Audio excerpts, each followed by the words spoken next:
We are on part 3 of chapter 9. Let's go to page 448 and discuss RAID.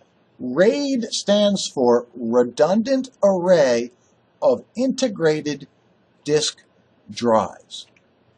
Let's look at the different volume types: simple volume, spanning, mirroring, striping, and a stripe set with parity. Now, it's easy to understand a simple volume. A simple volume is on a single disk, and you might have multiple simple volumes. Each simple volume is on one single disk. But let's look at some examples where these volumes go across multiple disks, as we will see in spanning, mirroring, striping, and stripe set with parity.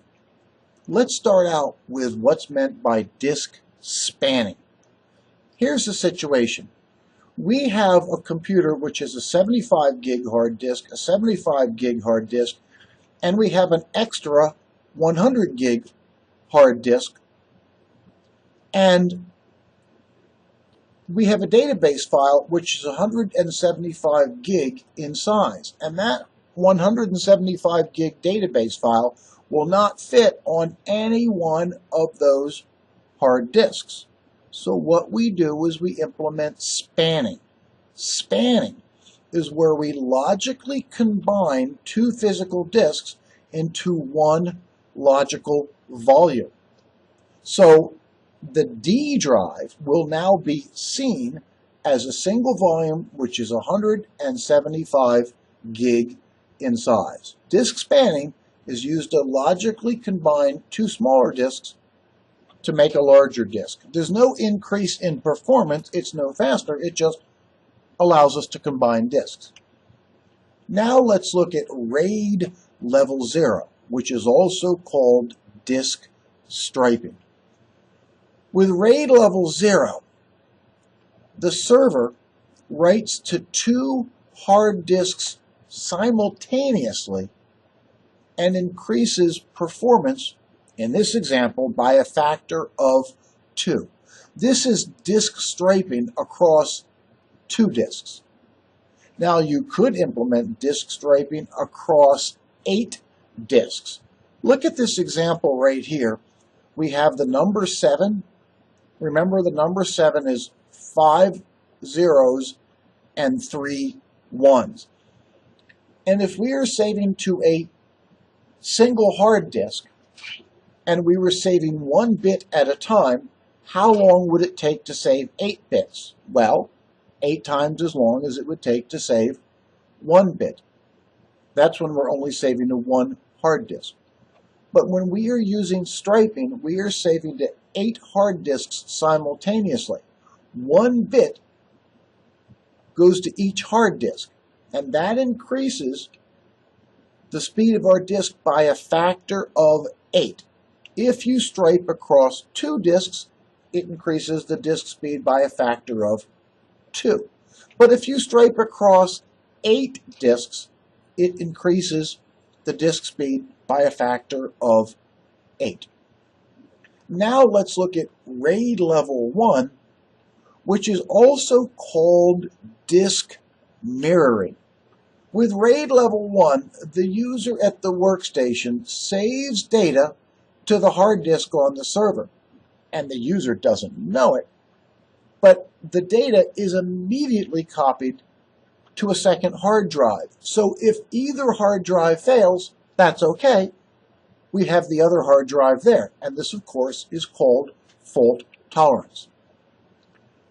To configure disk mirroring, on disk 0, we have the operating system. And on disk 1, we have the data. And of course, the data is really important. So let's mirror disk 1 to disk 2.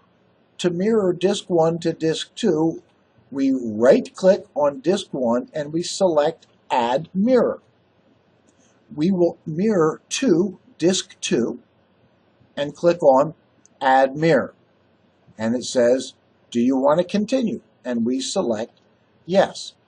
And then it begins the mirroring process where it synchronizes the contents of the first disk with the contents of the second disk. So they're identical. And if either one crashes, that's okay.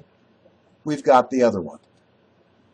Disk mirroring is where the data from one disk is copied to a second disk. So if either disk crashes, we're covered. Let's compare RAID level 0 to RAID level 1. RAID level 0 is called disk striping. It is not fault tolerant, but it is faster. RAID level 1 is called mirroring, and it's no faster, but it's fault tolerant. So which one should you use? Well, if you need speed, you'll use RAID level 0.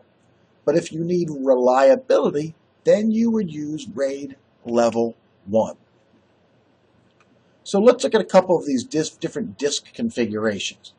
You could have a single disk, which is called a simple volume, or you could implement disk spanning, which combines two different disks to form one large logical disk. It's not faster, it's not fault tolerant. You could use RAID level 0, which is striping, to increase performance, or you could implement mirroring, which provides fault tolerance. Now let's look at advanced RAID.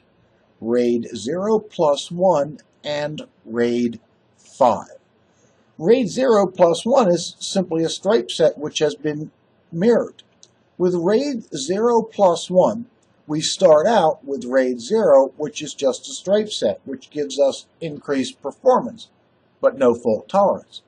But if we mirror that stripe set, then we get both increased performance as well as fault tolerance. That is called RAID 0 plus 1. Of course, it's not cheap. You have to buy additional hard disks. And then RAID level 5 is called a stripe set with parity. RAID level 5 provides fault tolerance and it provides increased performance, but it's the most difficult to understand. A stripe set, as you know, is where one logical volume is striped across multiple disks to provide increased performance. To get fault tolerance, we add a ninth disk, which is called a parity disk, and that is for error checking. To understand stripe set with parity, it's important to understand the concept of parity. And parity is used in many different places, not just hard disks, but it's also used in communications between computers, and it's even used in RAM. Let's look at the concept of parity. Here's how parity works. If the source computer is going to send a number, such as the number 7, to the destination computer, it puts 8 bits on the wire. 5 zeros followed by 3 ones represents the number 7. But any one of those bits could be accidentally flipped during transmission due to electromagnetic interference. And then when those 8 bits hit the destination computer would not know that there has been an error in transmission. So what we do, or what the computer does, is it adds a 9th bit to every 8-bit byte for the purposes of error correction. Parity is set up such that you add a 9th bit to every 8-bit byte for error correction. And the way it works is that the parity bit is set to either 0 or 1, so that when all of the ones are added up, there is an even number of ones. Since there is an odd number of ones in this 8-bit byte, then the parity bit is set to 1, so we have an even number of ones. So when the source computer sends data to the destination computer, we have the parity bit for error checking. If one of the bits gets randomly flipped during transmission due to electromagnetic interference, then the receiving computer will we receive an odd number of ones, indicating that there has been an error. It sends a negative acknowledgement, and then the sender resends. That's the concept of parity. Now, let's look at parity in the context of RAID level 5. RAID level 5 is where we start out with a stripe set, and you already know what that is, and then we add a 9th bit for error checking. And the parity bit is set to 1, is set to 0 or 1, such that when we add up all of the bits, we get an even number of ones. So suppose one of the disks crashes, and then we install a new disk and select Regenerate. How does the operating system know what to put here on the new disk? How does the operating system know how to generate the new disk? Well, as you know, with parity, when you add up all the bits together, you should have an even number of bits. So what would this have to be to give us an even number of ones? And the answer is this would have to be set to 1. So regeneration of a failed disk is based upon parity. RAID level 5 uses a stripe set with parity for increased performance and fault tolerance. RAID level 5 provides fault tolerance and increased performance, but it can be a little tricky to understand. So you get different levels of RAID. RAID level 0, which is a stripe set. RAID level 1, which is mirroring. RAID level 0 plus 1 is a mirrored stripe set. And RAID level 5 is a stripe set with parity. Let's review the concept of fault tolerance. Fault tolerance is based upon redundancy, and that means you have an extra of something, an extra hard disk or an extra computer. You can have fault tolerance at the component level or at the unit level. Fault tolerance at the component level means hard disk mirroring, because a hard disk is a component in the server. Fault tolerance at the component level means hard disk mirroring. You could also have fault tolerance at the unit level, and when I say unit, I mean a server. And an example of fault tolerance at the unit level would be primary and secondary DNS servers, or multiple domain controllers, or server clustering.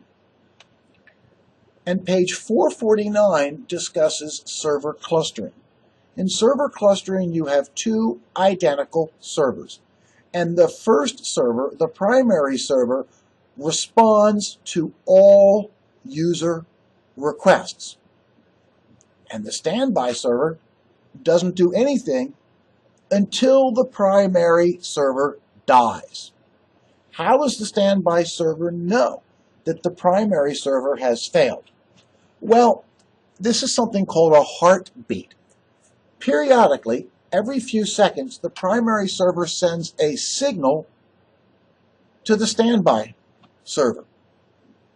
When the standby server fails to receive the heartbeat, well, that means the primary server has crashed, and then the standby server kicks in. When the standby server fails to receive the heartbeat from the primary server, then the standby server comes online and responds to user requests.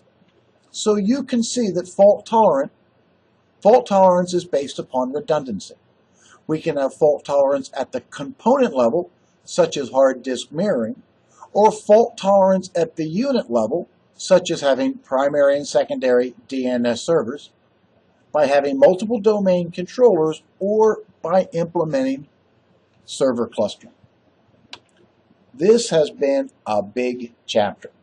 In summary, in this chapter, we looked at what's a domain controller. We looked at Active Directory replication, and Active Directory management. We looked at user accounts, user account properties, groups, permissions, and the administrator's group. We looked at hard disks, partitions, and volumes and at NTFS. We looked at quotas, shared folders, network printing, and a network print server. We looked at event viewer, performance monitor key variables, and a baseline. We looked at disk spanning, RAID level 1, RAID level 0, RAID level 0 plus 1, RAID level 5, and we discussed fault tolerance. And this concludes Chapter 9. Thank you very much, and have a nice day.